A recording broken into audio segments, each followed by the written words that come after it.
there's two paths that I teach for that. The Theravadan path, the cornerstone of Theravadan awakening, the four stages of awakening, it requires an experience of cessation.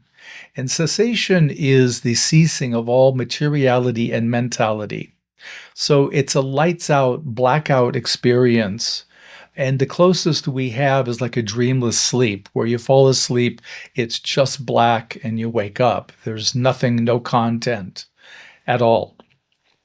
But it's very particular in that if one has the experience uh, of cessation, and again, if it's 30 minutes or more, then there's going to be a quality that I'm calling awakeness. And the book I'm writing now has to do with awakeness. I'm looking at awakeness in all these different practice areas, the jhanas, the heart practices, and the awakening practices. So that's part of what I look for in confirming somebody's awakening is the awakeness quality, how bright, how open, how shiny. There's all these ways that people will present.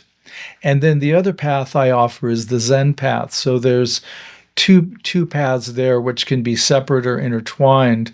The one is shikantaza, which translates as just sitting.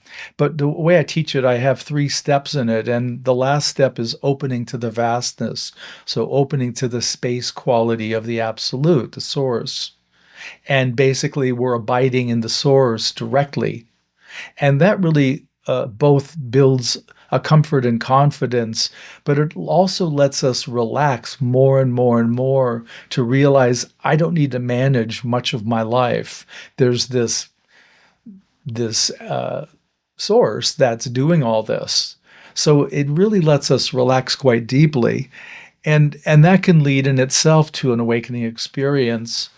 And the other path that I teach is the formal koan study, which is working with spiritual paradoxes that are systematized. We have about 600 or 700 koans in our lineage.